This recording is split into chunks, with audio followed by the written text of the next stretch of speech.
When the 50th anniversary of the integration of Little Rock Central High School came about in 2007, as a journalist I had the opportunity to interview one of the Little Rock Nine, Carlotta Walls Lanier.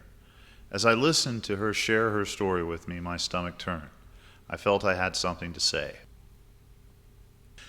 At 15 years old, I walked up to the citadel-like facade of the school with my mother. It was January 1981, and I had moved back to my family's hometown of Little Rock, Arkansas from Los Angeles.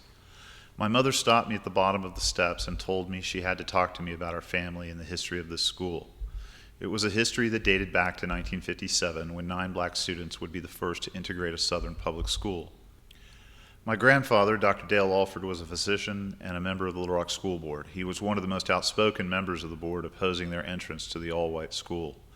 My grandfather had been labeled a segregationist. He had even become the first successful write-in candidate for Congress upon his segregationist stance. As I grew older, I would ask my grandfather to explain his position. He claimed that he was misunderstood. He was not a racist, nor did he try to block black students from entering white public schools. He said he was promoting integration at the first grade level to stem animosity among students.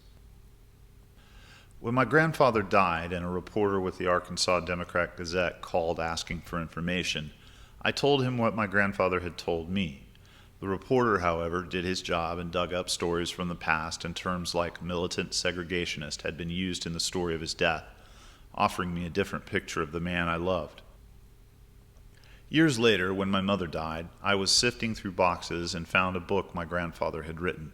It essentially confirmed my grandfather's segregationist viewpoints. I was crushed and felt betrayed. Years later, as I spoke with Carlotta Walls Lanier, I felt compelled to apologize for my family's part in history.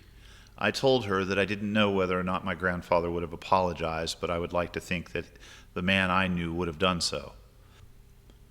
Mrs. Lanier was gracious enough to accept the apology, and although I was not able to speak directly to the other 8 students, to them I have also extended this same apology in hopes that we will not repeat the mistakes of the past.